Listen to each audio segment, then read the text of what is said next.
please stand for a moment of silence and the Pledge of Allegiance.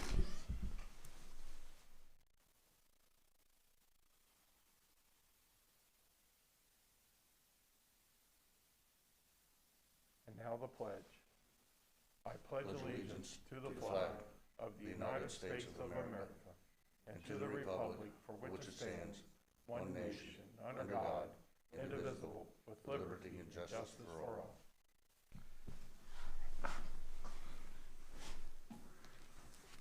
Good morning, everyone. I'd like to call our meeting today for March 2nd to order. We'll begin with the approval of our minutes for February 23rd, 2021. Commissioners, questions, comments, thoughts, or motion? Motion to approve the February 23rd minutes. Is there a second? Okay, any other first and a second? Any other questions, additions? Hearing none, all in favor say aye. Aye. That's 4. It's no aye by name today? No, we're live and in person.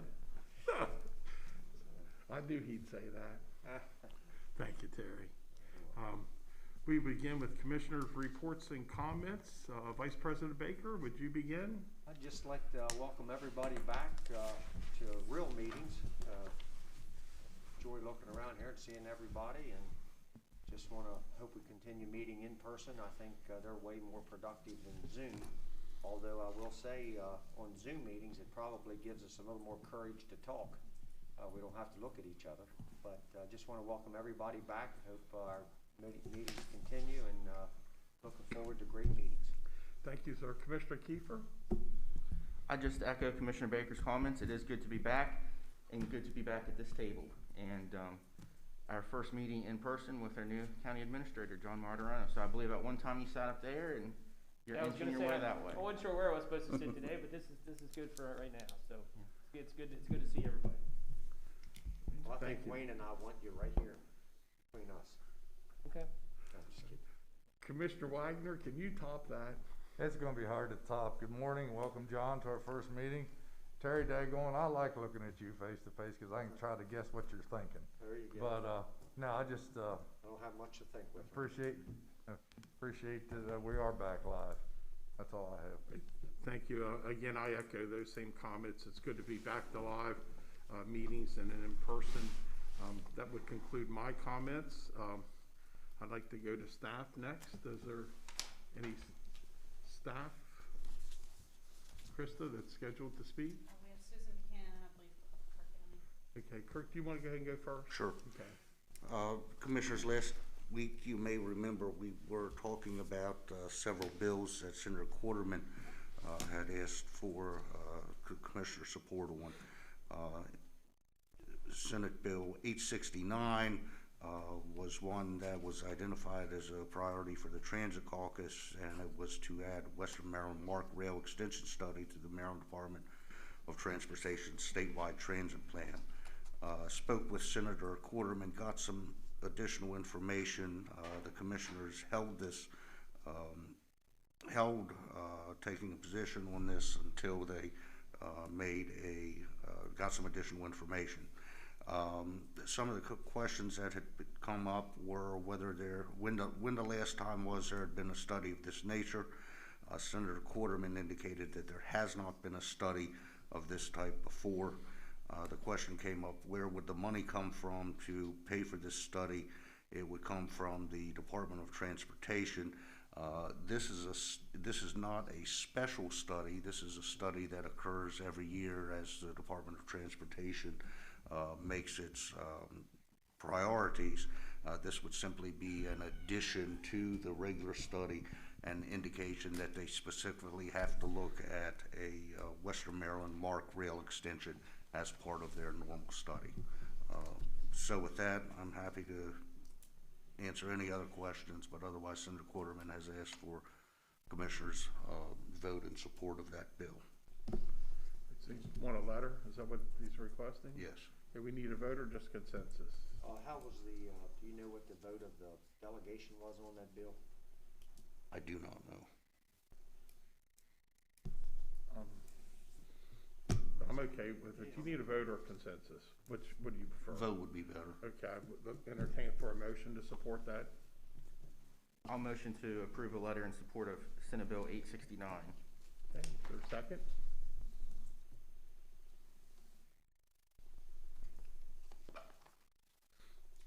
I'll second with discussion. Okay, I have first and a second.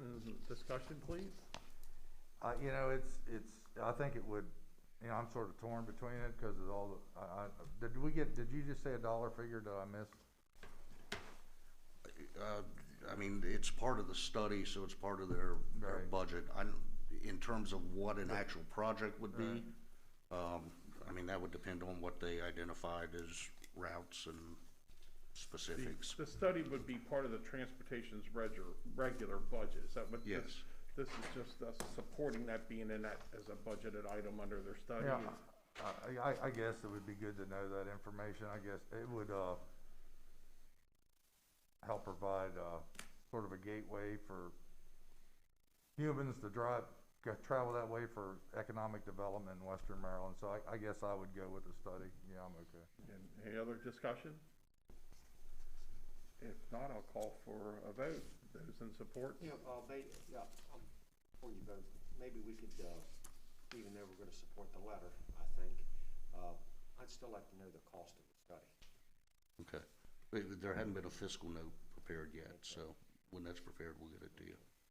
Okay, with any other comments, questions? All in favor of supporting the letter, say aye. Aye. Aye. 4-0, thank you. Secondly, there was a vote last week to support Senate Bill 865. That is one regarding Maryland Medical Assistance Program. It is similar to Senate Bill 389, but last week when we spoke of it, Commissioner Schmidt indicated that this was the Medicaid reimbursement bill.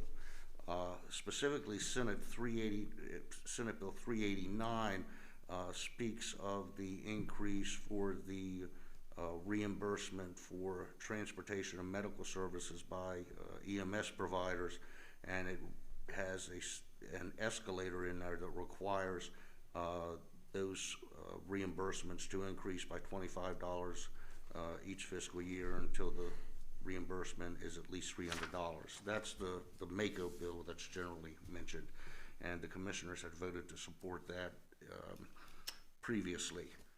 Just to clarify, Senate Bill 865 also deals with eligibility for reimbursements, but the difference is that generally if a EMS provider transports a patient to an emergency room or hospital, they are eligible for reimbursement. But if they have to transport any place else, they are not eligible for reimbursement and are not eligible to bill for that service.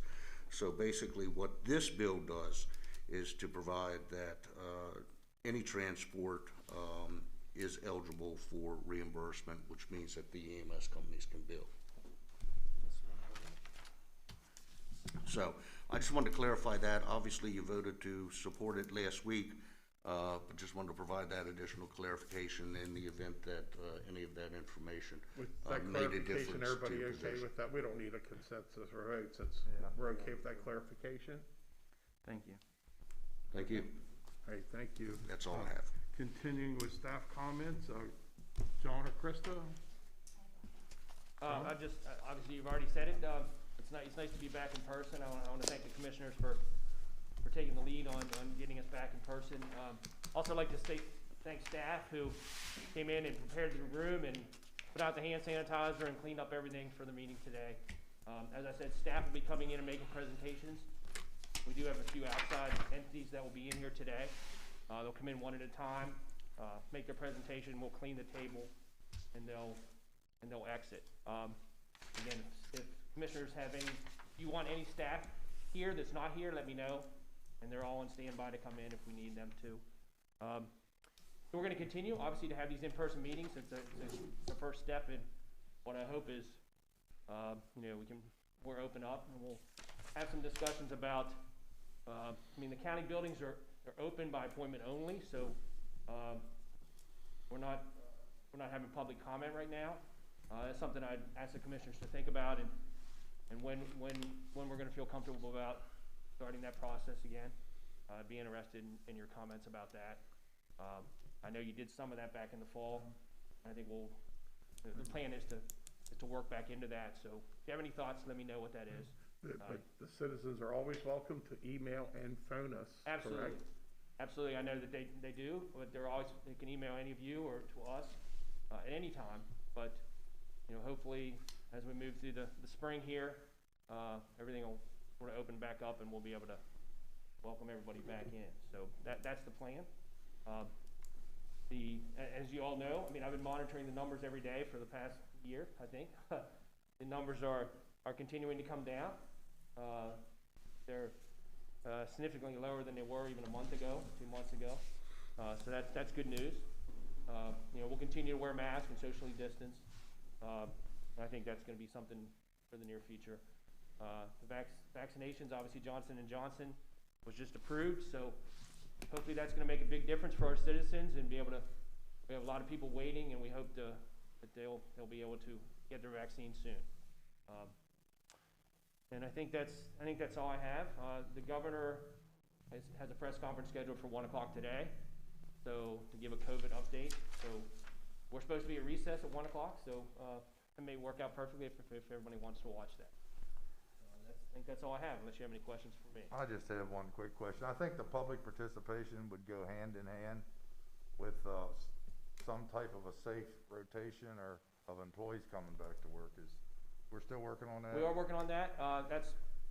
I've been meeting with department heads about that, and they're all looking at, or the ones that I've met with so far, are looking at plans to bring employees back to the workplace. I anticipate that'll happen in the next few weeks. As I think I mentioned to you, it'll probably be different for each department. Some departments, they have individual offices and they have plenty of room to spread out. Some are not. It's not so easy. So it could be a little bit different for each department. But yes, I think we're working on that. I've talked to Earl Stoner at the health department, and it'll be the same thing. People will be wearing masks. They'll be socially distanced. When they're in their offices, they won't have to. But when somebody comes in, or you're out in the hallway or out in public areas, we need to wear masks. We'll make sure we have enough hand sanitizer and wipes for everybody to keep safe. So, our goal is to get everyone back into the workplace, but we have to do it safely. So, John, is it possible to get and it may not be possible, I'm just asking, I'd like to possibly get a list of all of the entities that are still not bringing their employees back to work, and especially the government sector, as well as some of the entities that rely on government help. Yeah. I didn't know if that was possible or not. Yeah, just something to think about. I don't know. I mean, we can make some inquiries as to what that is. Yeah. I think from what I can find out, they're bringing them back. I don't want to say slowly. That's not true. But just they're being very intentional about what they do. Mm-hmm. I think that's what I've been getting from other entities that, some departments, some entities can come back because they have a lot of space and their employees are limited. Mm-hmm. If we have employees that are close together, the other option is to find alternate locations for them to sit. Using conference rooms or using empty spaces so people can make sure that we're spread out. But I think entities are starting to feel more comfortable, especially with the vaccines and with the numbers going down and coming into spring. I think people are starting to feel more comfortable. So I don't have any of that information. Oh, yeah. We can look, but I think the city. I saw where the city is opening up their lobby again. Obviously where people come in and pay. I think that opens up March 8th, and I think they're doing it a couple days a week for a few weeks. Mm-hmm. I think to see how that goes. So I think the libraries are starting to open up for a few hours, different days. So and obviously, WCPS is back to students are coming into. So I think I think it's good for us to do that. I think it's good for us to move in that direction, and I think that, again, I've talked to, just yesterday, I had a meeting with 3 or 4 division directors about how we're gonna do that.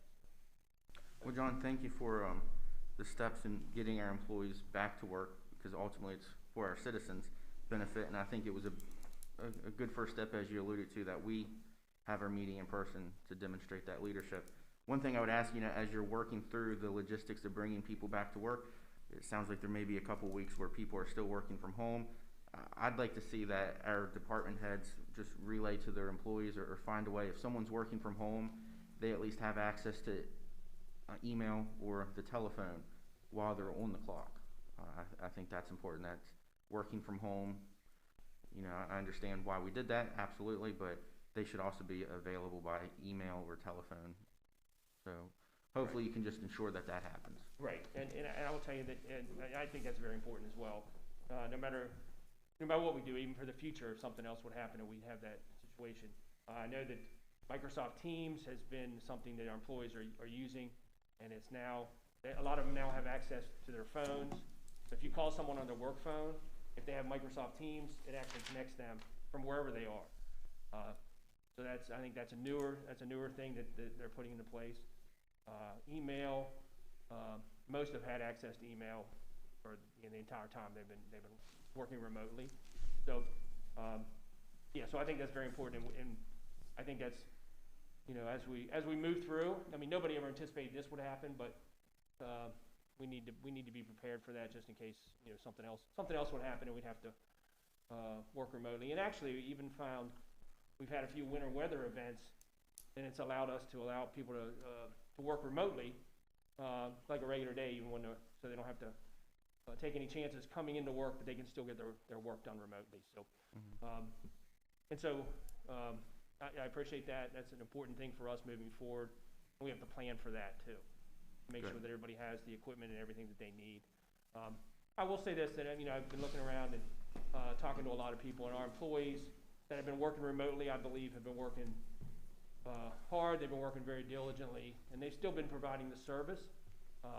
And I think most of them are anxious to come back to the workplace. So, I've been very sensitive to the hard work that they've been doing. We've been providing services to the citizens. It's been a unique time for everyone. So, but I think it'll be good for them and for our citizens to get everybody back into the workplace in a safe and prudent manner. Okay. All right, thanks, John. Thank you. Continue with staff comments. I understand Susan Buchanan, please.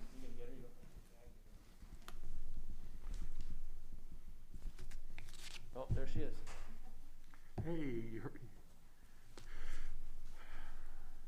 folks, welcome. Please introduce yourself and the matter. Good morning, Susan Buchanan, Director, Office of Grant Management. Good morning, Scott Hobbs, Director of Engineering. We're here this morning to request a consensus to move forward with submitting a letter to the Maryland Transportation Secretary, Greg Slater, formally requesting the state's submit an application for the FY21 Infragrant program for I-81 Phase 2 construction. The letter will also, the letter will also reaffirm the county's commitment to provide $1 million of local funding for the project. This match was approved in 2019 and then reaffirmed again last year. A copy of the draft letter was sent out last week via email for the board's review. In addition, we're asking for approval to submit a general letter of support as well for the project that would be included in the application. Any questions about the project or letter, we'd be happy to answer. So you want our vote to send a letter? Consensus? Yeah, letter of support, consensus, and also the application. State Highway is actively working on the application. I-81 construction is from just north of Exit 1, where they're completing the work now, up to Exit 5, Halfway Boulevard. So the application includes that widening project and then also Halfway Boulevard project that we're working on, and they're incorporating that route into the application. So consensus, again, to move forward with the letter for the application support, and then also support letter. Jim Kirchable and the Greater Hagerstown Committee is gathering the letter of support as he's done the last couple of years, and we're looking for a letter of support from the commissioners. I'm good with the letter on the consensuses. I agree. 4, all right, thank you. Thank you. Krista, any other staff comments? Okay, we're a couple minutes early, but Chris Boggs in the neighborhood. We'll begin with Chris Boggs if he's outside. Stop, can you send in Chris Boggs, please? Here comes Chris. Thank you, Susan. I was gonna say, can you hear out there, Chris? Yeah. It's a little low coming out of the speaker, But you can, I was kind of standing under it, okay, and it won't. okay, all right. And you have your ears lowered, so it would make, Yeah, I got an earful from the wife a couple days ago. She was like, "You gotta go get your hair cut." All right, fine. Okay, well, Chris, please introduce yourself in the matter, sir. Chris Boggs, Land Preservation Planner, Department of Planning and Zoning, presenting the Gary and Renee Nail Conservation Reserve Enhancement Program easement. Of course, CREP for short. That's one of our land preservation programs. It's the CREP program for the easement purposes are funded by DNR, and they piggyback off of the USDA's Farm Service Agency's CREP contract program. For the Nail property, it is located on Indian Springs Road in Big Pool. It's going to protect 110 acres of woodland and 75 acres of hayland. It will also serve to buffer about 6,500 linear feet of Lanes Run and one of its unnamed tributaries that cross the property. Additionally, one of the major benefits of this property is that a large portion of it, in fact, the majority of it, will be donated by the landowners. So we're only paying for about 85 acres easement, and the rest the landowners donating. So that's a pretty big pickup as far as we're concerned. I mean, it's free preservation land. And further than that, Washington County, we've been funded to purchase easements over 1,300 acres of land on CREP projects alone since 2010. So the CREP program itself is funded, like I said, by DNR, and this program is not competitive. It's a case-by-case basis. They approve of this project, at least verbally. We'll follow up with a state approval of Board of Public Works after, so hopefully we get approval here today. Fiscal Impact, the funds are 100% state dollars. We also received a 3% of the easement value for administrative costs, as well as 1.5% for any future compliance costs that will be required. Finally, if Washington County rejects the state funds for CREP, the funds will be allocated to another county. Excuse me. So the recommended motion is to approve the Gary and Renee Nail CREP easement project in the amount of $262,092.19 over 188.19 easement acres. Do I have any questions? Yeah, if I'll recuse myself from this, that's a nephew. Oh, okay. Gary Nail's a nephew of yours. I did not know that. If approved, how many acres does this put into the program? This will preserve all 188.19 acres of land. Cumulative for the county in this program? For the county, we have over 1,300 acres that have been funded for this project. The total for the county has just eclipsed 35,200 acres, and more to come. Good. Commissioners, comments? Motion to approve. Motion. Is there a second? Okay, I have a first and a second. Any further discussion? All in favor say aye. Aye. 3-0. Thank you. Thank you. I'm gonna go borrow some money from him. All right. Thank you. Next up would be our friends from the Humane Society.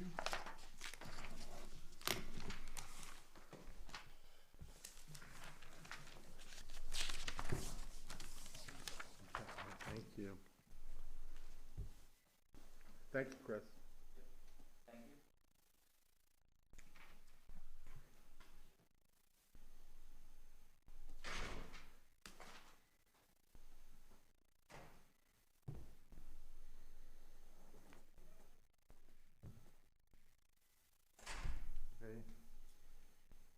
Yeah, he's my,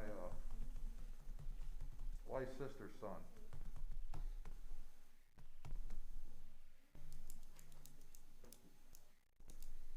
Yep. I was her paper boy. You were? Yes, I was, back in the early seventies, probably, yeah, late sixties, early seventies. They lived in the old townhouse there on Pinesburg Road. Yeah, Both his parents had COVID here a couple months ago. yeah. He's a good kid. All right. Good morning. It's Morning. beautiful. That's a beautiful farm. Beautiful farm. When ready, please introduce yourself in the matter, and welcome. All right, thank you.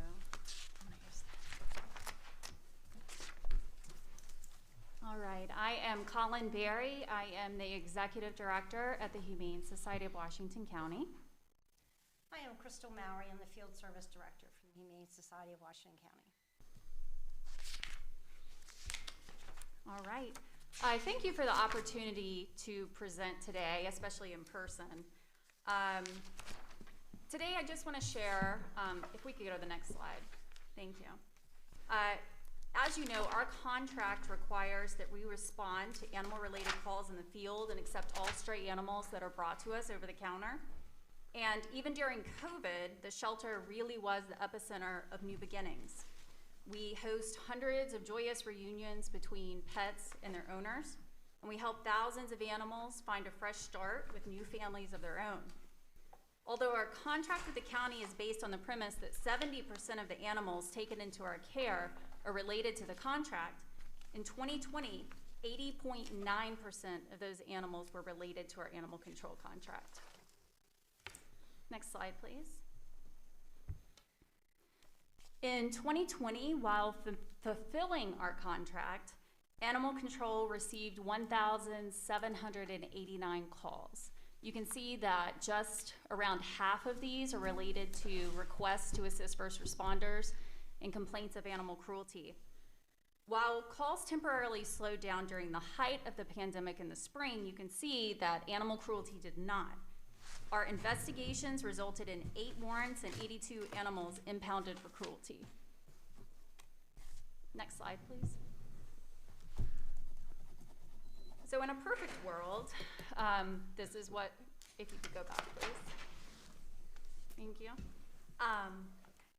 It's oftentimes difficult.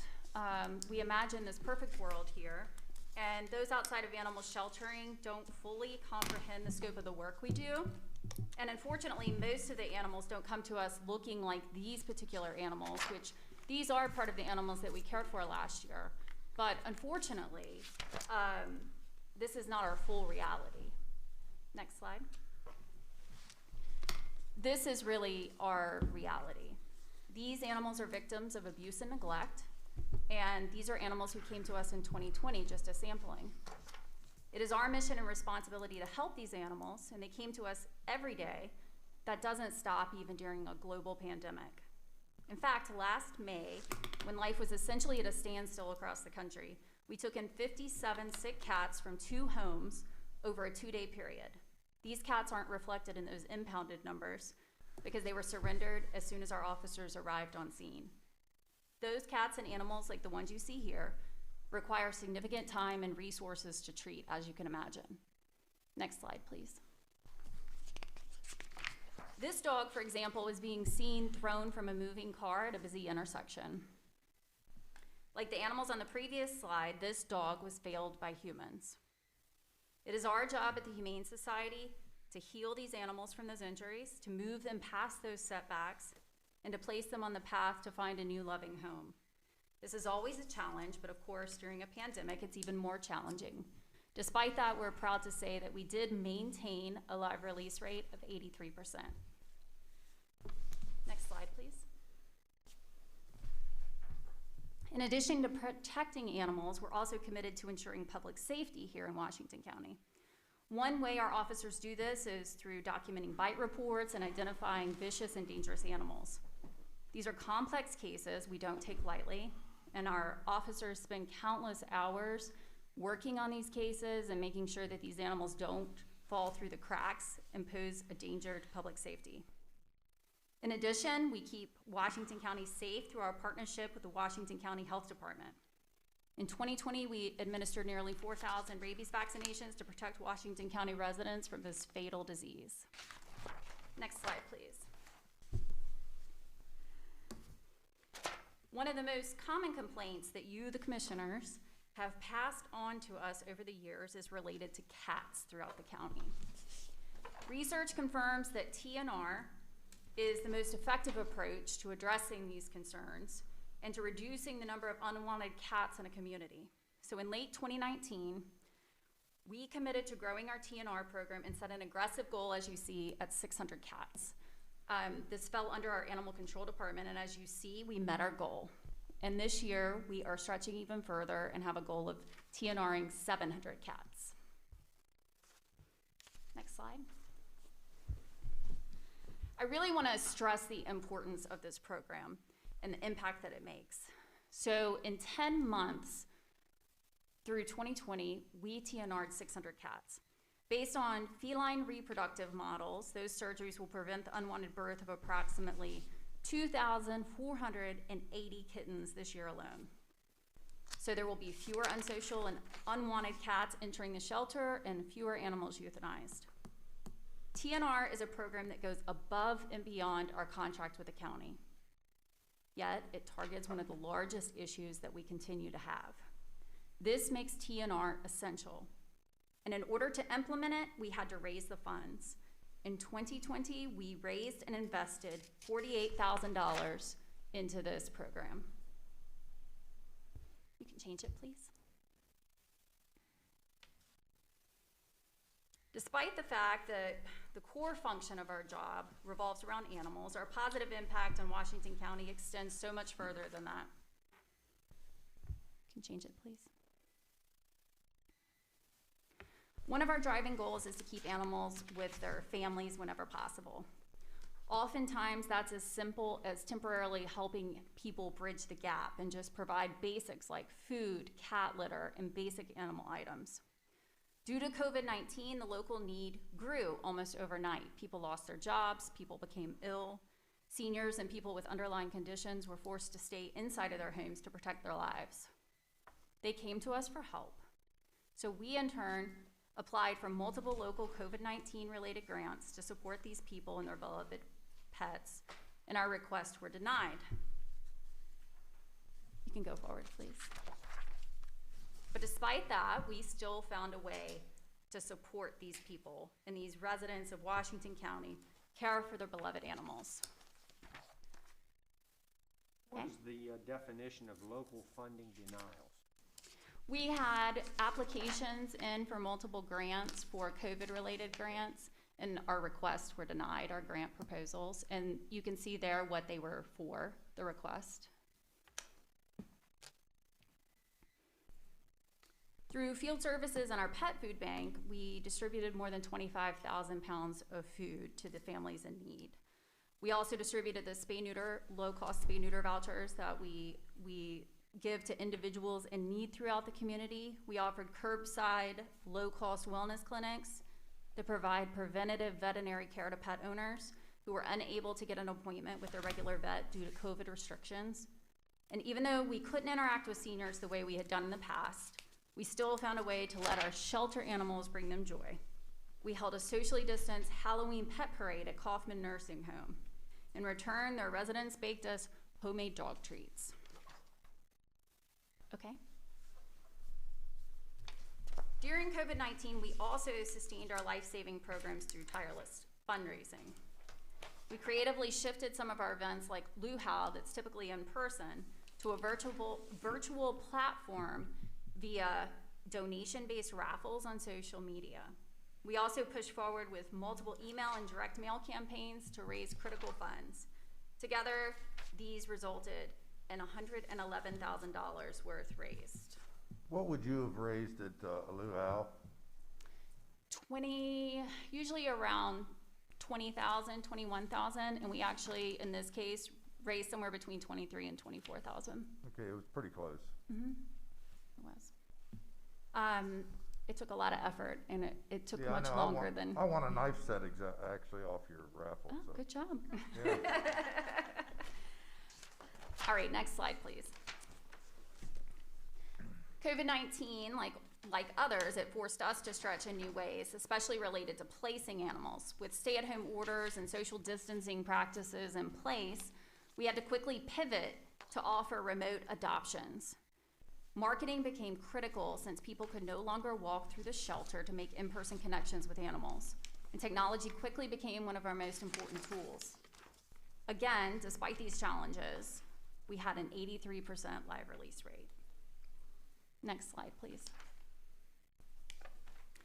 In order to sustain the Humane Society's work to enforce the county animal control ordinances and state laws to continue caring for and placing animals at the same professional level that I've just told you about, and to support our proactive efforts to reach out to vulnerable pet owners of Washington County, we are requesting $1,545,264 for fiscal year 21-22.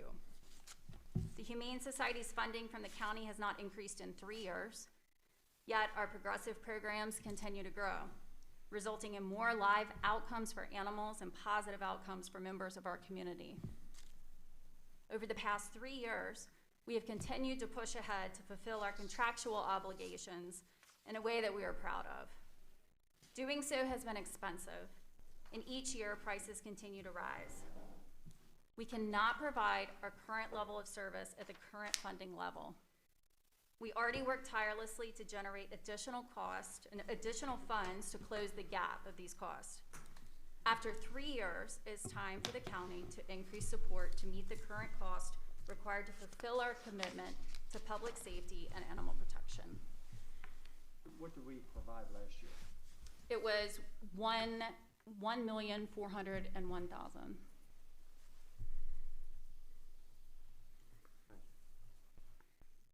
You're Next. asking for about 100,000 More than more. that, yeah. My math Correct. is The amount correct. we received last year is what we began receiving 3 years ago.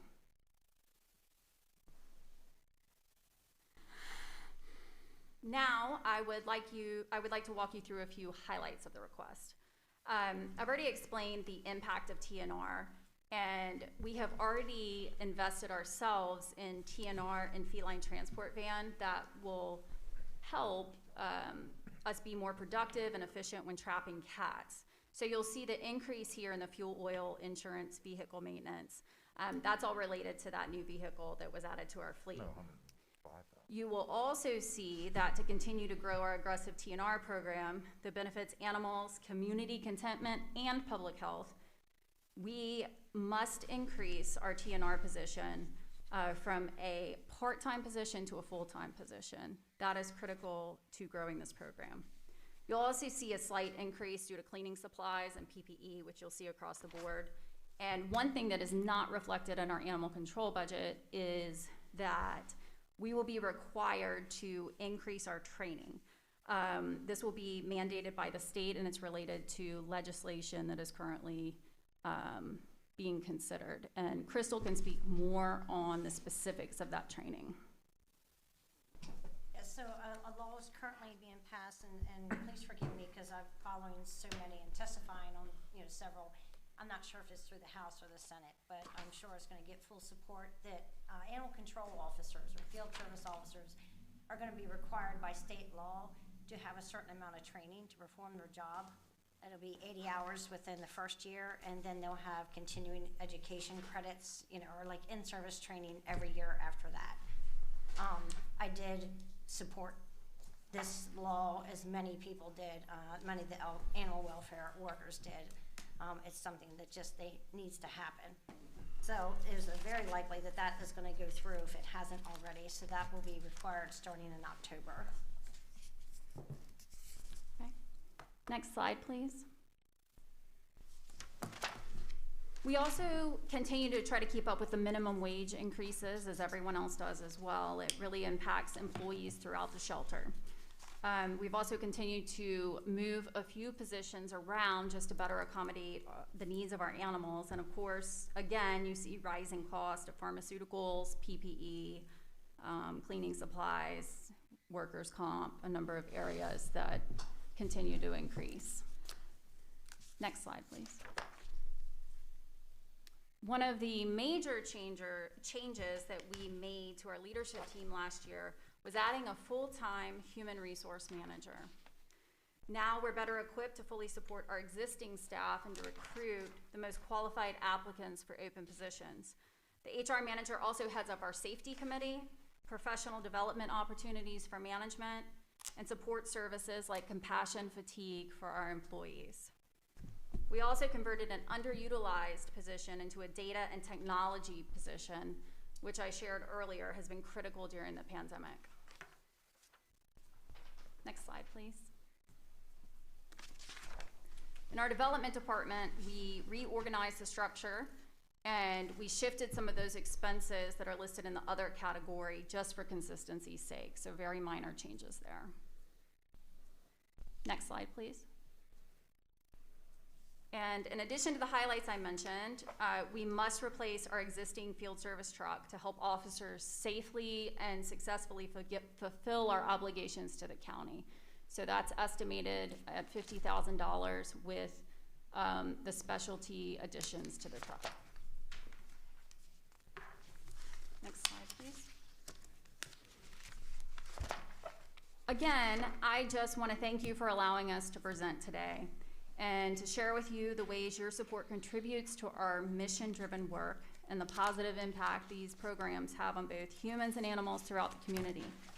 In closing, we respectfully request that you approve the Humane Society's budget request in full so that we may continue to keep Washington County safe and to help those with no voice of their own. Thank you. So if I was to summarize, you'd want about 140,000 more than what you've received in the last 3 continuous years, because you haven't had an increase in 3 years. Is that what I heard? Correct, yes, sir. And Crystal, how's your field officers are very important. Are you short now? Actually, I have a full, complete staff as of right now, as far as officers go, that I'm quite pleased with. Yeah, but we are short as far as what Colin mentioned when she mentioned we need the full-time TNR person. Currently, our dispatcher is doing TNR and dispatching, so we've hired a part-time person to fill in, but it's just not enough. So that full-time position for TNR is also a dispatcher for our officers. Yeah, I know. I call you guys several times a year for complaints, and that's serving on the Animal Control Board for about 8 years. I think that you guys do a heck of a good job, and I know you were really short there for a while. Yes, we Because is the animal control still meeting, and are they still meeting virtually? Oh, yes, our last meeting was just under 6 hours. Under 6 hours, yeah, I know. I felt that pain. But I have no tolerance for animal cruelty, and I support the TNR program. I've donated to that. I just think you guys do a good job. Whatever we decide, I think you do a good job. Well, thank you. Thank you. Hopefully you'll decide in our favor. Thank you. So we can continue. Commissioners, any other comments, questions? Thanks for your presentation. Out of curiosity, when you bring in an animal that's emaciated and in need of medical care, about how long does that animal stay in your care before they're adoptable? How long does that take on average, would you say? And in general, how long would you keep a pet, an animal, before it's adopted out? It really depends on the condition of the animal and any underlying issues. You can't just go straight into feeding an emaciated animal like you would an animal in a healthy state or, body condition. So it is a slow, gradual process and constant monitoring of blood work and different aspects of that animal's health. So I would say on average, an animal like that would be in our care 4 to 8 weeks. I would say. In the condition of the dog that you saw there, it would be even longer. But it depends on the treatment. If you have ringworm, if you have mange, a number of different issues like that. Or if we're awaiting surgery for, an issue like an eye enucleation, we would just wait till that could fit on the schedule. Other animals, healthy animals, or generally healthy animals that come into our care, routinely, the dogs stay 15 to 20 days before they're adopted out, and cats as well. Mm-hmm. Okay, thank you.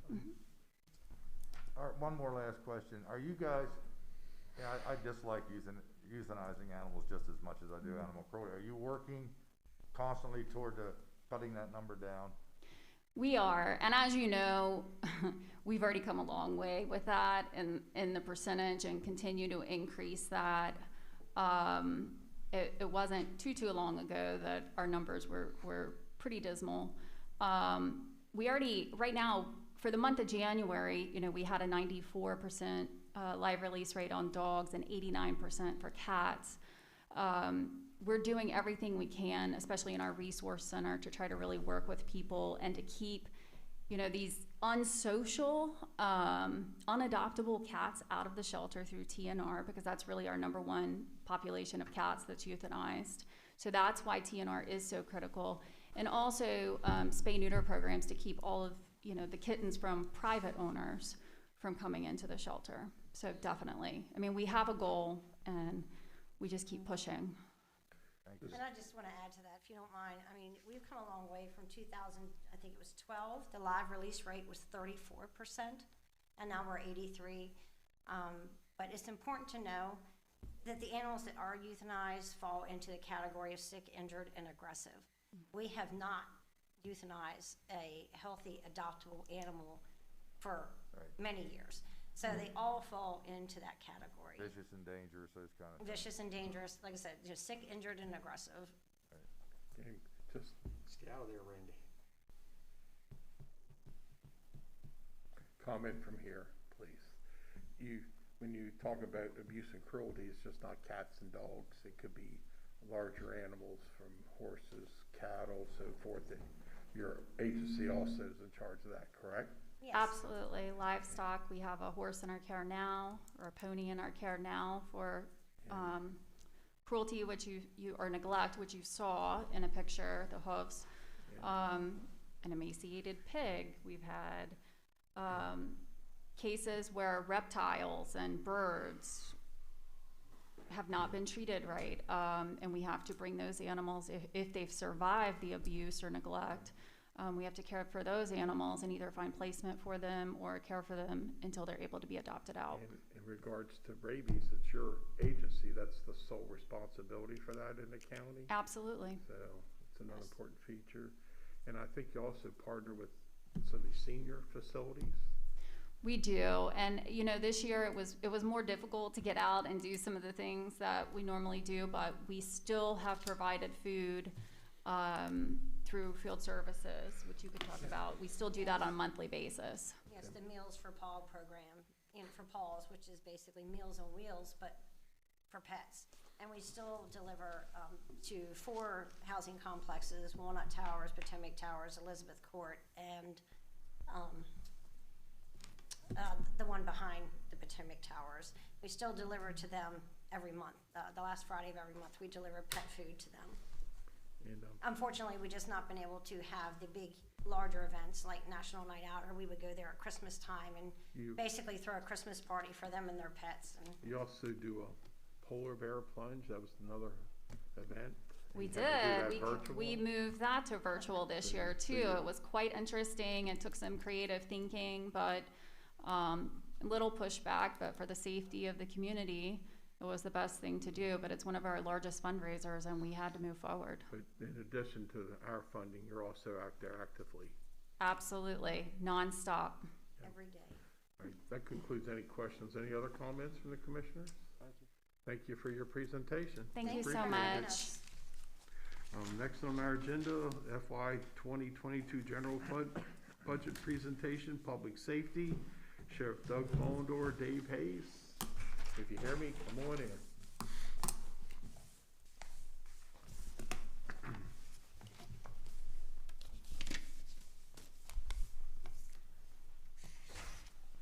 Doug? Hello.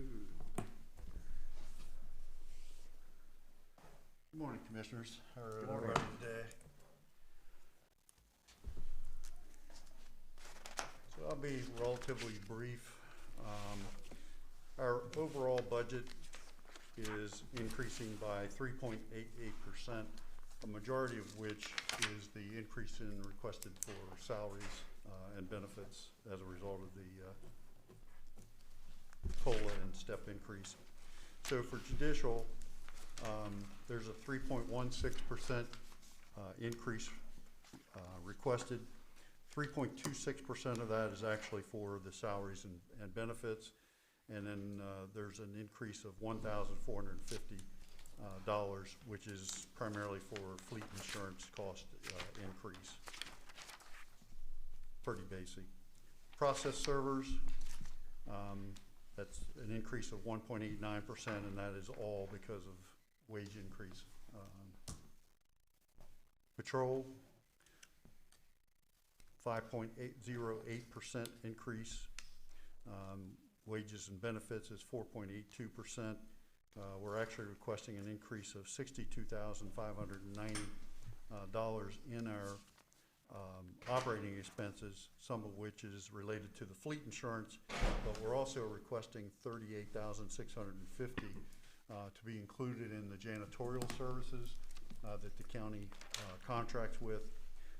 With the changes in the laws, first of all, with pre-release on inmates now, many of the inmates who are in jail are actually there for more serious crimes. And so we really haven't had a trustee to be able to work in the patrol division for quite some time. So, we've been kind of doing everything and trying to keep up with the floors and things like that. It's just gotten to the point where we can't continue to do that. So we are looking for being able to contract to be able to do that. And then we're also requesting $72,100 for controllable assets. That's for replacement of bulletproof vests, which we need to do every 5 years. Tasers, additional tasers, a brake lathe, and an additional K9. Central booking is a 2.76% increase, and that's almost entirely for wage and benefits. We did increase the operating expenses by $1,380, but the offset is because with central booking, we've replaced a number of senior people in there as personnel change and so forth. The detention center is the largest increase. It's 3.59%, $576,000. Most of which, again, is because of the wage and salary increases, but also requesting an increase because we are requesting an additional building maintenance mechanic because with the complex as large as it is, we need to add additional. We've had difficulty being able to mow the lawn in the summer and be able to remove the snow in the winter and so forth. Because there have been so many projects. We're talking about a 1984 main jail building, and of course that requires a lot more maintenance now than it ever has in the past. The other thing position we are requesting is an attorney position. I'm recommending that we eliminate 2 of the correctional deputy positions in the jail. We have about 15 openings we've had for quite some time in the jail. There's no way we're going to be able to hire and continue to have fully authorized. What is that? Those 15 openings, were they budgeted? Yes, sir. They are authorized positions. So we didn't have 15, and so that money should be there because we didn't pay anybody. That's correct. So that will offset. Plus, we also had $30,000 in there. Under Administrator Slocum, we put in a contingency for $30,000 in case we needed specialized services for the attorneys. The problem is with the changes the Maryland legislature is currently making to, they're eliminating the Law Enforcement Bill of Rights, and they're actually implementing a Police Accountability Act. There will be so many changes with that that are going to require us to do a lot of things that are going to require a specialized attorney to be able to do. I mean, Kirk's office and Andrew Bright and so forth have been fantastic, but with the additional FOIA request, Public Information Act request that we get now and so forth, And just for me alone as a sheriff, having someone that I can turn to and ask legal questions on a regular basis, rather than having to call downtown and then having them return calls and so forth. So it would be cost neutral, actually, to be able to do that. And then the operating increases are primarily due to the contracts with the food services and the medical services providers, which is typical every year. Day Reporting Center is actually a decrease in the budget. There's a decrease in the salary and wages because of change in personnel, but we are requesting 21,000 additional in the operating expenses, and that's due to third-party vendor contractual agreements. The Narcotics Task Force, 3.44%, and again, majority of that is because of wage and salaries, and the operating expenses increased by 1,000, largely because of the laboratory and so forth. And there is a controllable assets request of 31,000. That's for the helmets and vision binoculars. That will finish out that process. We started that in the past 2 years. This will finish out that portion. Plus, there's 35,000 in that budget for a vehicle. The Narcotics Task Force has certain vehicles that they own and then other vehicles that they lease. And this would be one that they currently own that needs to be replaced. And then the last budget is the Police Academy, and that's cost neutral. So the only amount of monies that they spend are the monies that they take in. Outside agencies, including the Sheriff's Office and Hagerstown PD and all the other police departments, pay a fee for sending someone to the academy. It's based on whether they're a Washington County police agency or an outside. We've had Frederick County, we've had Allegheny County, Cumberland, various agencies going to the academy. And so whatever that fee is that they submit to that, that's the amount of money that they spend. So we're anticipating it's going to be $59,840 for 2 academy classes within the next fiscal year. With that, I'll be happy to answer any questions you may have. Thank you. John, Question? Sheriff, can I ask a question? Sure. Back on the, you talked about the attorney and the maintenance worker, the elimination of those 2 positions. Yes. As Commissioner Wagner said, that money should still be there. Yes. Are we spending that money on anything else right now? No, it's in the budget. It's not being spent. Other than, I will say overtime is way above the budget. Okay. Because we do have to fill so many posts within that. But So we're not even close to spending the entire salaries that are there. Okay. And I'm talking about eliminating the positions, not coming back and asking for them later on, because we're just never going to be able to hire. It's very, very difficult. We're competing against the state. We're competing now. If you have ridden around the county and looked at the billboards, you will notice that Montgomery County actually advertises up here now. Frederick County advertises up here, because we're all in the same shrinking pool and trying to hire from that shrinking pool. And it's only going to get worse as time goes on. So you're suggesting we're going to eliminate those 2 positions, right? Eliminate the 2 positions and eliminate the 30,000 contingency. Thank you. Mm-hmm. All right, Commissioners, comments? Oh, Thank you very much. Thank you, Sheriff. made sense to me. Appreciate it. Next, FY 2021 budget adjustment. Or no, still with you guys, sorry. Go ahead.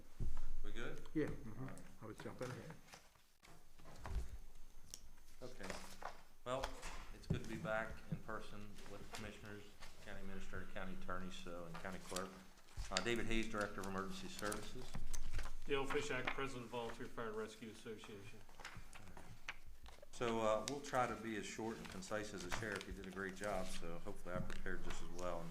And and this will not be burdensome, but our overall budget as proposed is, I get some glasses on here, $23,590,660. Of that, we have 8 departments that we represent. So when we go down through each line item, the air unit is our first budget. The requested budget for FY22 is $28,060. That represents a $660 decrease, or a 2.3% reduction compared to last year's budget. And that is directly resulting from some of the capital outlay requests. Last year we had $5,900 of capital outlay. This year we did not have any, but you should note that there is an increase in the operating expenses of $5,240. 4,000 of that increase is for auto repairs, and some of that fleet is older. And then if you remember, several years ago we purchased a new air unit, and that now is out of its warranty and starts to absorb some of those casual repair costs.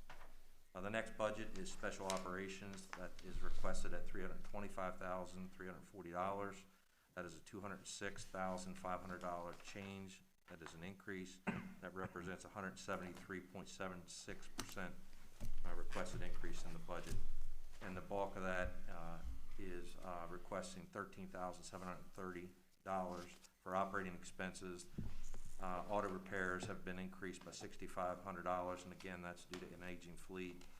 And equipment maintenance, we have requested that to be increased by $4,140 to replace the blade impellers on the boats. Currently, they're aluminum impellers. We're looking to upgrade those to stainless steel impellers. Capital outlay requests are by far the largest part of the budget. They total $216,410. The largest purchase there is $125,440 for a Gemini meter, and that's a multi-substance meter that will allow us to identify rapidly multiple types of substances that may be released or spilled in the hazardous material world. The biggest benefit of that obviously is identifying specifically what we're dealing with, and then secondarily, once we identify that, we can work on a mitigation strategy. And a lot of this is on highways, which will allow us to open up the highways in a shorter time frame. $16,726 is for a trailer. That will be our collapse trailer as we move Special Operations out of Frederick Street. It currently is in a trailer, but that trailer is significantly in age and has multiple roof leaks, so we're going to look to replace that trailer. And when it moves, it'll move to Station 2 in Williamsport, and we'll need to sit outside. And then the last one is $13,880 for an air cart. That goes along with the SCBA grant. That was not allowable as one of the purchase items in the grant, but with changing over to the 5,500 PSI SCBA cylinder, the air cart needs to be upgraded.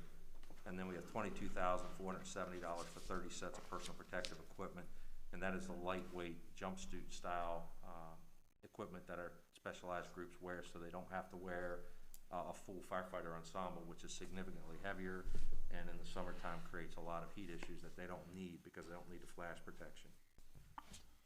911 communications at our next budget, that sits in at a request of $6,281,590.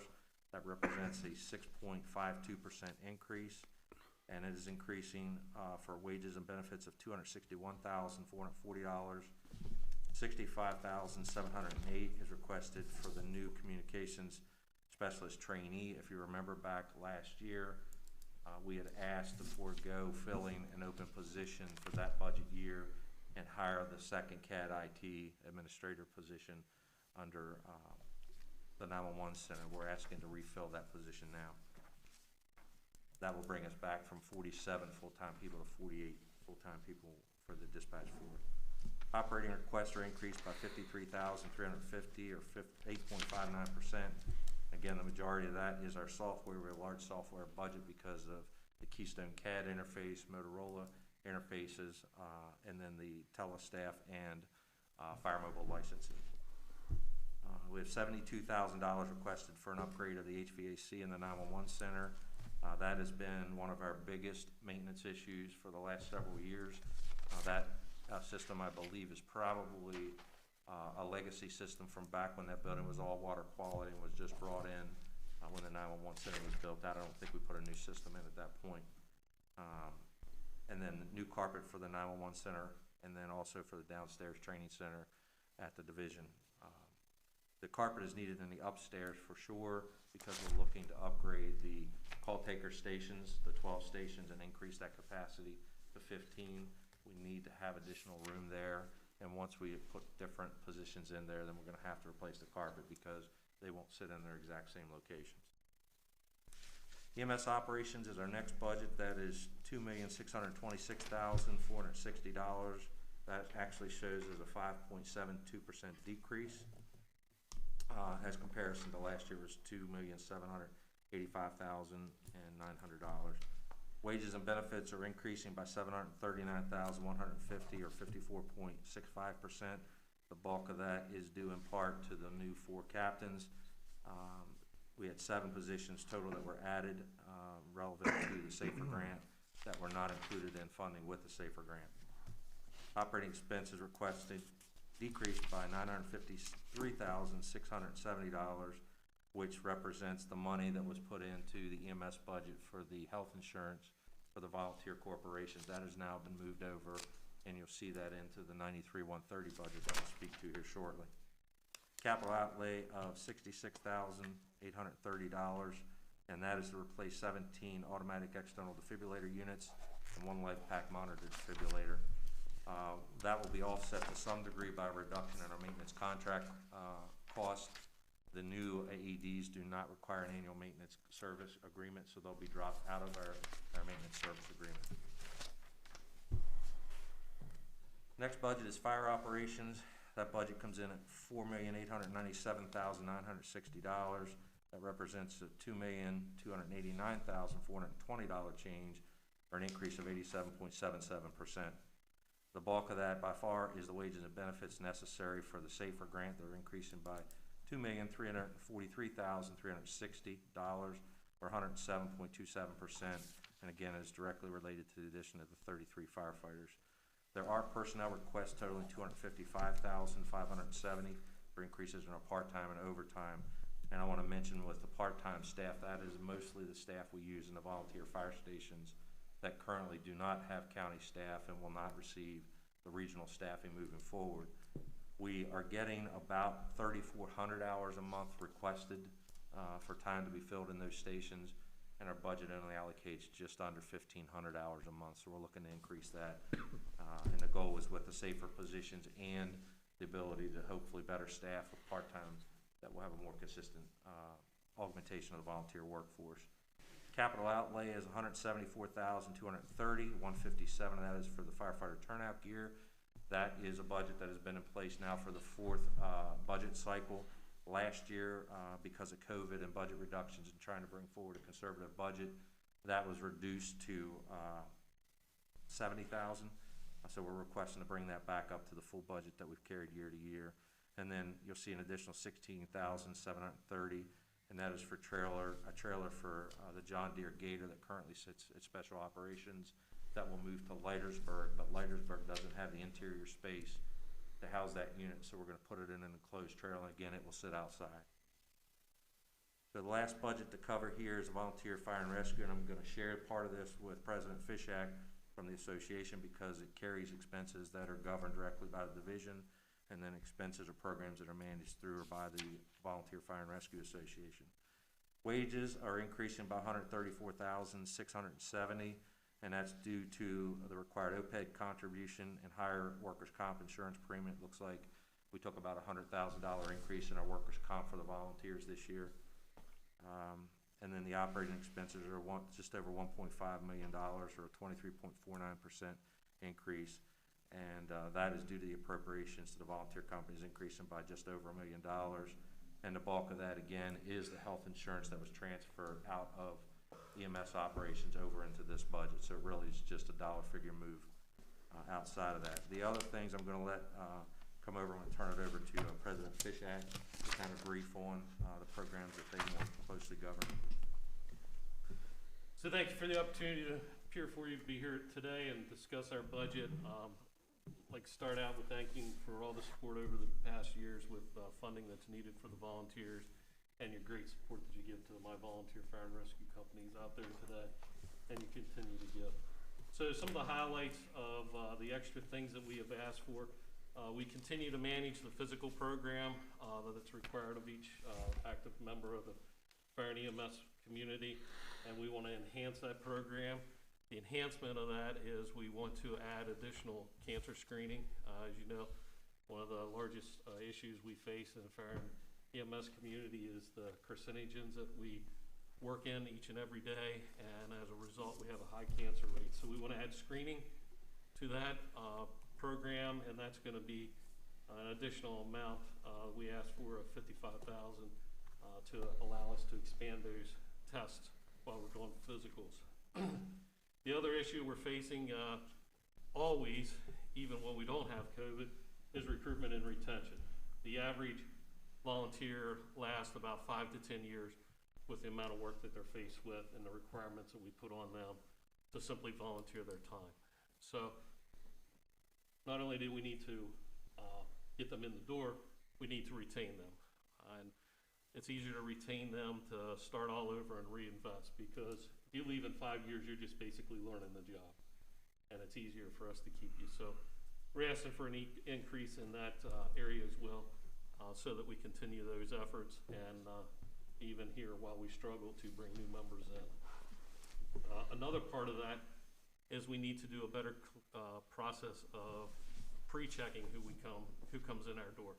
So we want to do a centralized application that would include background checks and fingerprinting on each member that applies, so that we get good members in the door and we can retain them, and we don't have any issues that would arise out of not having a good procedure to follow through with that.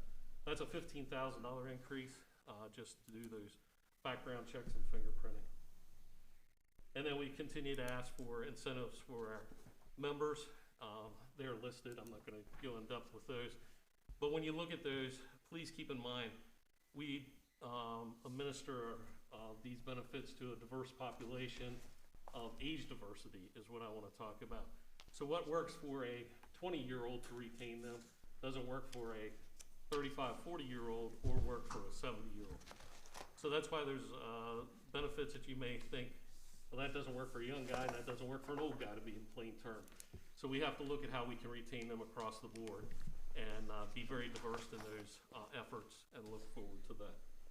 Last thing I would like to wrap up is we do know that we live on, part of our budget is based on gaming funds, and we anticipate that we're going to have about a 5% reduction in our funds that we're going to receive, and we're trying to make our budget reflect that as well. So that's my brief. If you have any questions. Dale, we don't currently fingerprint or background check. No, that would be a new thing that we would be starting, and we would administer that at the association level. We're not going to do the background or the fingerprinting, but we would contract out with somebody to do that and have a centralized application. But each individual corporation currently does their background check. Some may do that much, others may just look at you on a piece of paper and say, hey, you know, I know he's a good old character, and we're gonna. So somebody that might handle a lot of money or something, you don't have any. No. Where's LoSAP fall into this budget? Because I've had some questions because of COVID and lack of meetings and events. Are you talking about like another points modification like we did last year? Yes, I've had some questions, so. Well, that really wouldn't, the points modification wouldn't fall into the budget criteria. That would have to be a move that we made last year, where we would come before you and ask for that. Okay. I do know there are several jurisdictions currently looking at that throughout the state, and the state's even looking at a modification. I'll be honest, from the president's chair, I thought it was a little too early to be in that discussion. I wanted to see how things opened up and went along. I do think we may be there. Okay. I'm just not prepared to I guess it's just good to know that people understand we are aware of it. Yeah, right? yeah, and Okay, we're thank watching it closely at the Thank you. association office. I just don't think we're at that point yet. Because my hopes is things get opened up and we get back to some sense of normalcy. Of your budget Director Hayes, it's 23 billion, correct? Yes, just over 23, and I wanted to highlight just a couple more small Okay, parts sure, go ahead. of this budget. That, the 93-130, our Fire and Rescue Volunteer Services, that is also where the volunteer coordinator, Ole Griffith's position resides. And just to give you an idea of some of the numbers, the appropriations, which is cash or direct reimbursements to the volunteer corporations, totals just almost $6.4 million of what is a $7.9 million for volunteer services. There is another big one I want to make sure that we come into. There's $100,000 that's back in this budget for contract purchases services. If you remember last year, we mistakenly removed Smith, Elliott & Kern's review of financials as far as maintenance and fuel receipts and those types of things. That is now back into this budget, so that resides here as well. And then to the association, there's $126,000 of reimbursable expenses, and that is for the volunteer recruiter and marketing and those types of things. So just wanted to catch those real quick. But kind of what I thought I would try to do, because that was a lot to absorb, is just to give you what our budget looks like. And the other thing to understand is with the fire, at least the fire side, there is $2.69 million worth of reimbursable revenue that's coming back into that for the next 3 years. And then on the 911 center, there is almost $3 million of revenue that comes in. That helps offset some of those costs. Well, that's not huge, but to kind of give you our budget in a snapshot real quick, and I get through this in 30 seconds or less. The air unit's budget is $28,080. Special operations is $325,340. 911 communications is $6,281,590. EMS operations is $2,526,000. $26,460. Fire operations is $4,897,960. And then the volunteer services is $9,212,169. Again, that's the $23 million price tag for that.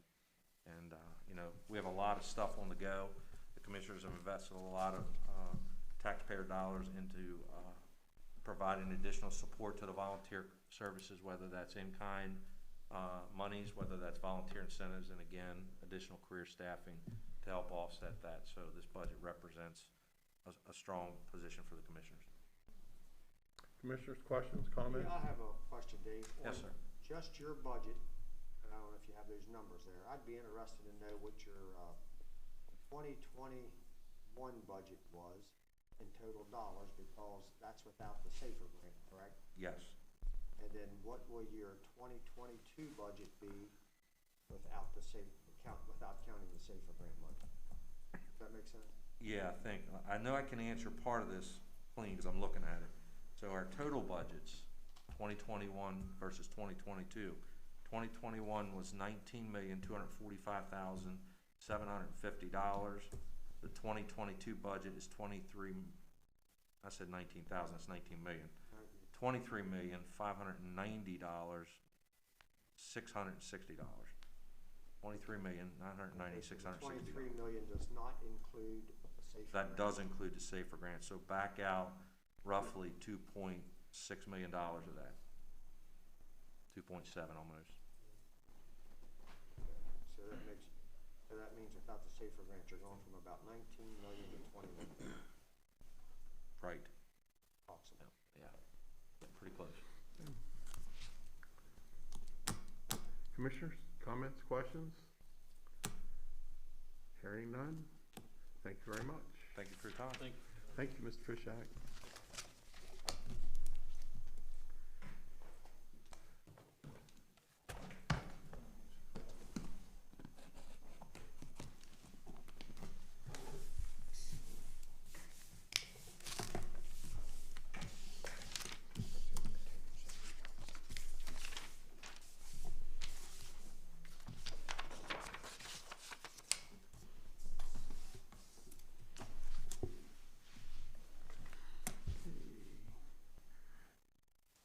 Thank you, gentlemen, everyone.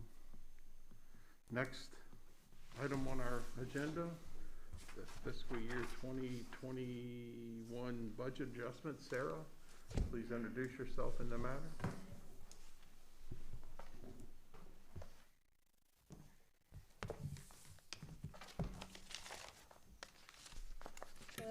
morning, Commissioners. Sarah Greaves, Chief Financial Officer, here to present to you a budget adjustment for fiscal year 2021 related to bonds that we plan to issue this May that were approved in the fiscal year 21 budget. Each year, projects are reviewed for the bond issuance that's upcoming, and bonds should not be issued for any projects that have been delayed because bonds have to be spent within several years of being issued.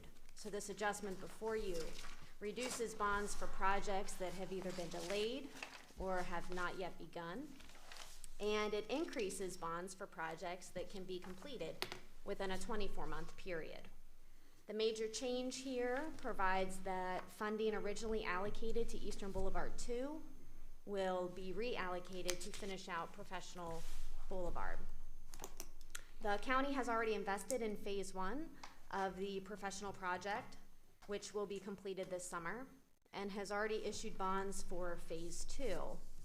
Phases 2 through 4 have been in the CIP for many years and will provide a route to both Meritus and HCC once completed. And I'd like to take any questions that you may have on the adjustment. So basically, we're using bonds for a project that's been delayed. The bonds that were approved in fiscal year 21 for Eastern Boulevard 2, yes, we don't want to issue those bonds for Eastern Boulevard 2. We'd like to reallocate them because it has been delayed and we won't spend them in time. And if we don't spend them, we're gonna lose them. Is that correct? Well, number one, we don't want to issue them if we're not going to spend them. And so if we don't issue them and we don't reallocate them, then that means either increased bonds in out years or pushing projects back throughout the 10-year plan. This has nothing to do with the cost of Professional Boulevard, the overall cost. So you're not bringing this in because the cost of Professional Boulevard is going to be a lot more than what was anticipated. No, sir. The anticipated cost is still projected at the same level. This just changes the timing of which we issue the bonds for that project. So there's no increased cost? No increased costs. And then once we're ready to move forward with Eastern Boulevard, that bond money will come from? In the CIP plan in years 23, 24, 25, it's wherever the money was allocated for professional. It's kind of been just reallocated in those same years. So just swap? Yes. To align it better with the construction period of the projects. Right, so basically what we're talking about, we're just talking about the timing of the funding. That's right. And the way the bonds are, and when we have to spend them by, when we think we're gonna need to spend them by. That's right. It's not an increase of any of these, it's the timing of the funding. Absolutely. Commissioners, more comments? Is there? I'd motion to approve the budget adjustments. I have a first. Is there a second? I'll second. Yeah, I have a first and a second. Any further discussion? All in favor, say aye. Aye. 4-0. Thank you very much. Thank you. Next up, welcome back, Sarah. Fiscal year 2022 General Fund Budget Draft 1. Thank you, Commissioners. I have also Kim Edlin here with me, Director of Budget and Finance, but I think she should stay maybe in the audience just for social distancing purposes right now, since I seem to have taken up the entire table myself. Because you sat in the middle? I know. Well, that chair felt really short. Kim, didn't your son 4 years ago become an Eagle? Today? Thank you very much. Good morning, Commissioners. Sarah Greaves, Chief Financial Officer, here to present to you Draft 1 of the fiscal year 22 General Fund Budget. The General Fund Budget is not yet balanced.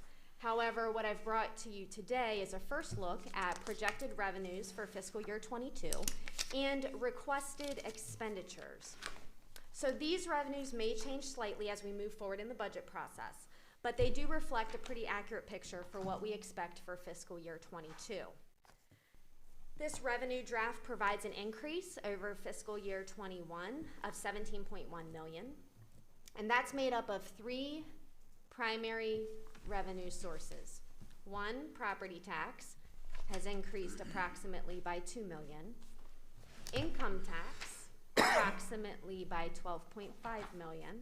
And the SAFER grant has increased revenues by approximately $2.7 million. So those 3 sources are the reason for the revenue increase. So related to property tax, we do expect an increase in real estate tax based on the assessments from the State Department of Assessment and Taxation. We have written down the estimate to account for some appeals that we do expect for commercial properties.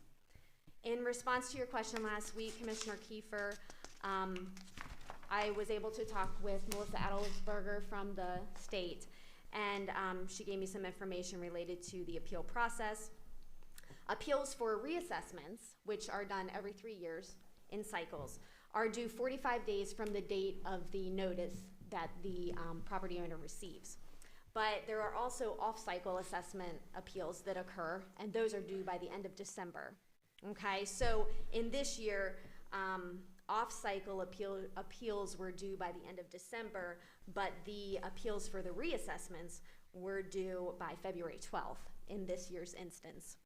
But you're saying if someone wanted to appeal their property tax within that 3-year block, they could do it in December? Yes. By December? Yes. So these appeals that SDAT just received, they will affect the July 1 bills that are going out. They are not backdated. And SDAT takes care of the first level of appeals. They make the decision based on information that they have, and they send a notice to the filer. If the filer is not in agreement with SDAT's response, then they can appeal SDAT, and then it goes to the Property Tax Assessment Appeal Board, also known as PTAB. And then PTAB returns to the filer their decision, and then that filer can also appeal PTAB if they so choose, which then it goes to the Maryland Tax Court. So there are 3 levels of appeals for that process, potentially, depending on how far the filer wants to go in the process. You're welcome. So yes, property tax values have increased, which has increased anticipated revenue. We've also offset that by the potential for those appeals. You know, there's also, just as a side note moving forward, as we think about, 5 years down the road, I think it's important to consider the impact that COVID-19 could have on commercial properties just in general. And so through COVID-19, businesses have worked remotely, and they have done so successfully in some cases. And so those businesses may not return to a commercial space that they had previously held. So I think that's important as we move forward, because if there are a lot of vacancies in the future on our commercial properties, it will continue to decrease our tax base. Income tax increased by $12.5 million or 14%. You will see this figure change in the next draft, and may possibly continue to change over time as we receive more information from the state related to bills that impact income tax and the disparity grant. So it may change slightly in future drafts that you have. This is the first year that the county has really taken into consideration the revenue increase, at least in the budget, that was needed for public safety, infrastructure, and educational needs.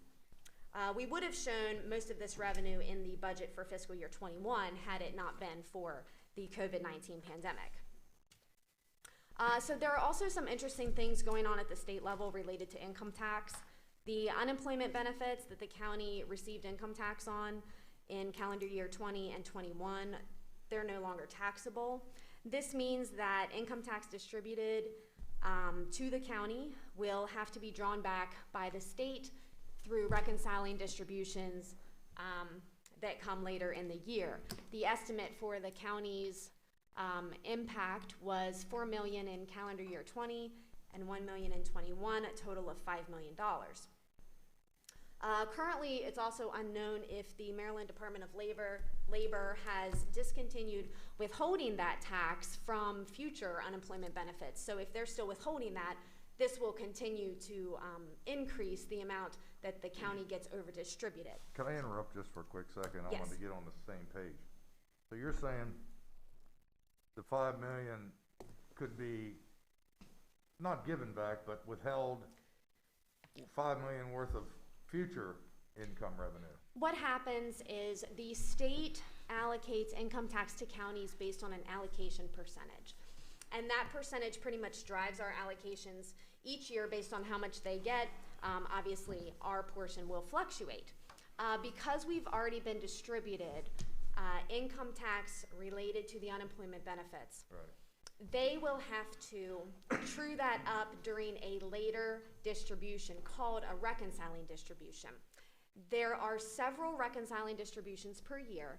The ones that we have upcoming for calendar year 20 occur in June, August, and September. So those are reconciling distributions coming up that could be impacted by this over distribution, and which we have assumed in this budget that we would receive much higher years because of that.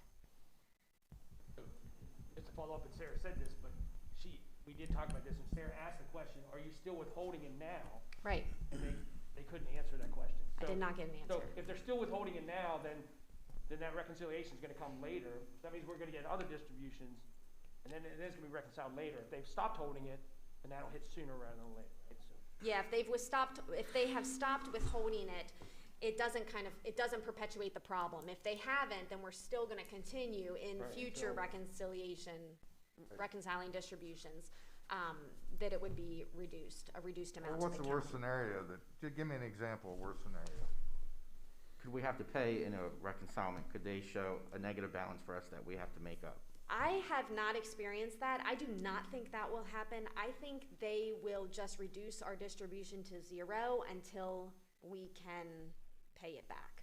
I don't think we'll have to make a payment to the state. So a couple weeks ago, we voted to transfer some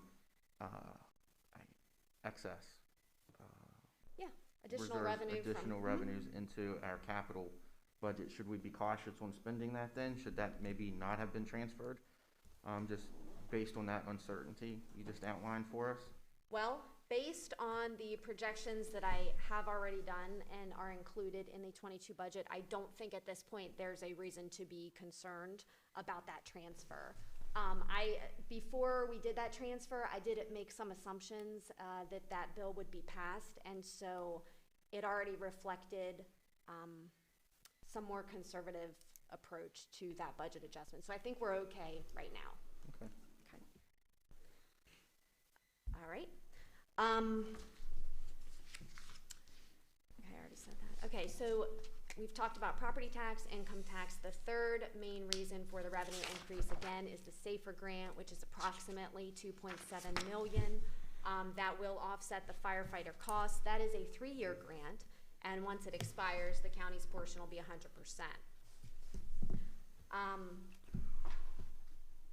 Any questions right now that have not been asked on revenues? And if not, I'll go ahead and do a high-level summary of expenditures and then briefly go over the 5-year plan.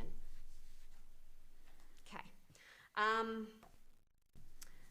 So for expenditure requests, keep in mind that this is not what the county is proposing be funded. The budget is not yet balanced, but what you have in front of you and attached to the ARF for today are requests that are being provided by departments and outside agencies. So the requests exceed last year's budget by $22.4 million. The major areas for these increases include the Board of Ed at a $7.5 million request increase, the capital budget, so funding that is provided by the general fund to the capital plan, a $6 million increase right there. Wages and benefits for county employees to account for the fiscal year 21 and 22 step and COLA requests, which is $5 million. And then there are other costs that make up the other $2 to $3 million, including one-time costs for capital outlay items, such as the ones that you heard presented just a little bit ago by the Sheriff and Emergency Services. So those are high-level categories. Board of Ed, 7.5 million, capital 6 million, that's the majority of it there. We have wages and benefits and other costs. Now, if you turn to the last page of the attachment, you will see the 5-year plan, which I think is important to look at and is definitely relevant to this conversation. This shows 5 years of projected revenue growth using the revenue estimates and projections that we have in this version of the budget.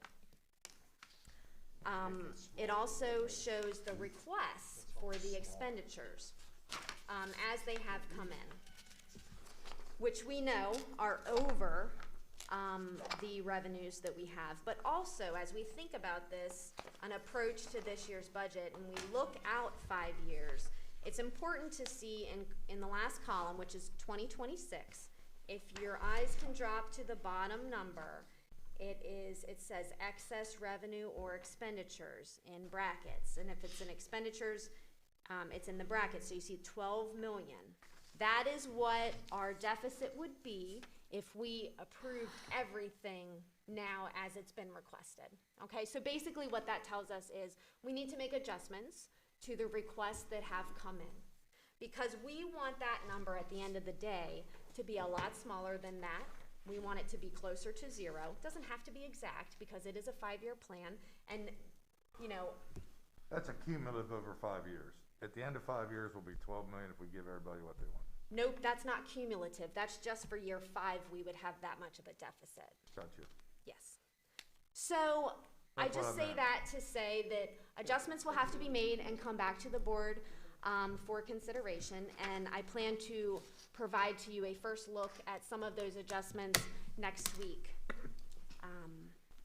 And yep. Can we get a larger version of this? Yes, absolutely. I know everybody else was sort of struggling, so. Yeah, can we get less than 244 pages also, please? I should hand you a magnifying glass when I guess what you're hearing, some of the most important pages like this one probably needs to be put out on legal. Not all of them, but some not all of them. Okay. For us guys over 40. Sure, no problem. Hey, I wear glasses too, and I'm No offense, Matt. Do you have any questions at this point related to anything I've said, knowing that next week I'll be providing you something that is more balanced, may not be exactly what we need to move forward with because there will be additional changes that we have not worked into the budget yet, but. All right, any other questions for Sarah on this? All right, thank you very much for that one. You're welcome. And I believe you're up next again, are you not? Yes, I am, and this one should be pretty brief. Okay. Thank you, Sarah Greaves, for the record. Chief Financial Officer, here to present to you some draft 2 changes for the capital budget. I took a look at this morning, and based on the approval that we had earlier with the budget adjustment that I brought forward, I don't think it's necessary for me to go department by department through this plan again. We have already done that. On a high level, what changes we've made changes relevant to both the budget adjustments that have recently come before you, one on February 2nd for major capital adjustments, and then the one this morning. So this draft 2 of the capital plan takes into consideration those adjustments. It accounts for the additional funding that was provided this year by placing it in the appropriate column for the prior funding approved for the project. So one of the commissioners made a comment the last time I presented CIP on the Police, Fire, and Emergency Services training facility that, you know, the prior year column did not accurately reflect that budget adjustment. That's correct. So we've gone and made those adjustments and corrections to the documents that you now have. We also made changes if a project was previously funded or requested for fiscal year 22, but it was funded early, such as the Phoenix Color building roof. Okay, that was a request that showed up in fiscal year 22. We have now provided funding for that through your adjustment, and so it doesn't need to be in the 22 plan. So adjustments like that have occurred. And on water and sewer, You do see large increases related to some of the projects for the Smithsburg wastewater treatment plant and I think capacity management. And that's just related to the self-supported bonds that we have delayed issuing this year that we will issue next year. Again, I want to reiterate that delaying the issuance of the bonds does not impact the timing of any of the project's construction timelines. And so it really is just matching up the funding with the construction of the project. There's a couple reasons we wanted to wait to issue bonds for some of these water and sewer projects. Number one, Mark Bradshaw has applied for MDE loan for some of them, and generally we get better rates if we get approved for a loan. Also, understanding that these project timelines were not affected by delaying the issuance 1 year was another reason. So you'll see some adjustments related to that. There are no other significant adjustments that need to be reviewed, but if you have any questions, I'm happy to answer them for you. Commissioners, any questions for now? Hearing none, thank you very much. Thank you very much. Commissioners, next item is to go to closed session, so I'd like to have a motion to go into closed session. Motion to go into closed session for reasons stated. Is there a second? Second. Have first and a second. On any discussion? All in favor, say yes. Yes. Yes, yes. Thank you. Thank you, Sarah.